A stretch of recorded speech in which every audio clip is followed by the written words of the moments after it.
Ok, agora aqui a partir desse ponto a gente conclui o módulo 3 e como eu havia falado, esse módulo é dedicado a um bate-papo sobre o fluxo de caixa, né, e a importância de registros de gastos. Não adianta a gente ter abordado todos esses aspectos até agora, a gente ter visto como usar a planilha, como fazer melhor o uso dessas informações para que a gente construa um orçamento de caixa de forma a estar relacionado com o nosso objetivo de curto, médio e longo prazo, se a gente não colocar esse plano em execução, como eu havia falado. Ok? Então vamos lá. Bom, primeiramente, né, a gente precisa fazer essa separação do que é orçamento e do que é o fluxo de caixa, como eu já havia mencionado anteriormente. Então, o orçamento, ele é o plano que permite estimar as receitas e despesas, né, criando essa oportunidade para que o indivíduo estabeleça grandes objetivos, que é o que a gente já havia falado, tá bom?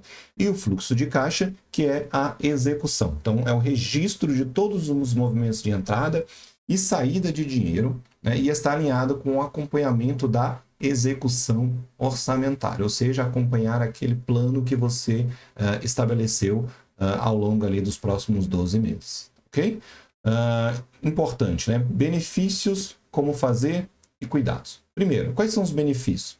Primeiro benefício, obviamente, se você estiver fazendo um plano adequado de execução, é você conhecer melhor e fazer com que você consiga atingir as metas que você estabeleceu, isso é o básico, tá bom? Como fazer? Não existe uma regra de bolso, então assim, se você quiser consolidar as informações em notas no seu celular e aí depois, né, as informações diárias de consumos e hábitos, e aí no final de uma semana ou de um mês você vai lá e faz o registro no seu papel ou na sua planilha, tá bom? O melhor jeito é o jeito que funciona para você. O importante é que você não deixe de fazer, o importante é que você faça para que você não caia na armadilha de não acompanhar os gastos seu orçamentário e aí no final do mês você perceber que você está consumindo mais do que você ganha, mas sem nem saber para onde foi esse consumo. E os cuidados? O cuidado aqui é só o cuidado mesmo para que você não caia na armadilha de não fazer, como eu estava falando agora há pouco. Bom? E sobre os registros de gasto? O que eu gosto de falar, né? Muitos indivíduos acreditam que sabem, né, como gastam seu dinheiro, mas a observação da vida real mostra que pouquíssimas são as pessoas que realmente controlam seus gastos. A gente fica muito naquele aspecto de que não, eu sei, eu controlo, eu sei para onde vai meu dinheiro, mas se você não colocar no papel, você não vai saber. Isso eu garanto para você.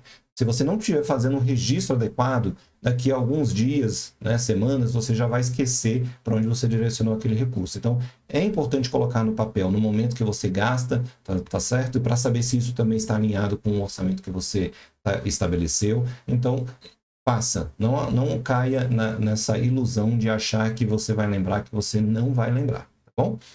A maior parte está acostumada, quando muito, a registrar apenas os grandes gastos. É um outro ponto também que eu quero abordar, que é o seguinte: as pessoas normalmente fazem um planejamento, mas não um planejamento completo. Ou seja, ela apenas faz o registro daqueles maiores gastos, que aí a gente poderia relacionar aqui, como até a gente olhou na planilha anterior como exemplo, né? Moradia e transporte, e achar que só isso é necessário e acaba ignorando os demais.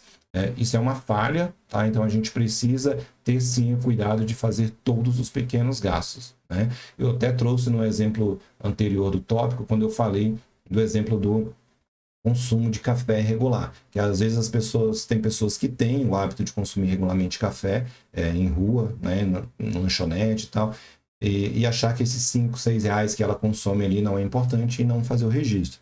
Mas só que ela, como é um hábito regular, quando ela se percebe no final de um mês, isso consumiu uma parte importante da renda dela. Então, todo pequeno gasto também é importante e ele precisa ser registrado. Bom? Os grandes registros não permitem uma radiografia completa do nosso perfil de gasto e situação financeira. Então, isso daqui é muito mais também para reforçar isso que eu estava falando, né? Então, tirar, usar, fazer uso apenas dos grandes gastos, ele não vai ser suficiente para você ter uma visão completa do seu orçamento e do seu fluxo de caixa. Não pense que isso vai te dar trabalho e, por essa razão, escolha não fazer. Pense no que está em jogo. Quando você faz um orçamento, você tem um objetivo. Então, você parou um tempo para fazer um orçamento, você estabeleceu alguns objetivos ali, que se a gente for usar como exemplo que a gente olhou antes, né, que na planilha, pode ser investimentos, né, a pessoa está pensando ali numa previdência privada, né, num investimento de curto prazo. Isso pode também estar relacionado também com algum determinado lazer, como por exemplo as férias que foram tiradas. Então, toda vez que você não é disciplinado em fazer o registro desses gastos, o que pode acontecer? É você colocar em risco tudo isso que está em jogo, que é o seu planejamento, né, as suas conquistas ali que você estabeleceu. Tá bom? Então, se você não faz o registro e isso afeta a maneira como você está percebendo o consumo, você pode, por exemplo, comprometer a sua viagem de lazer. Por fim, a última mensagem, né, é nas pequenas coisas onde ocorre o desequilíbrio financeiro.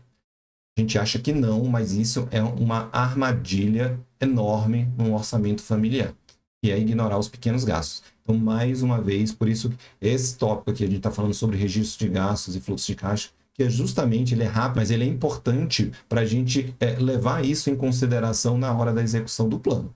Bom, todo pequeno gasto ele é importante, eu vou reforçar isso mais uma vez. Se você não registrar, você vai colocar em risco tudo que você planejou. Então, ficamos por aqui.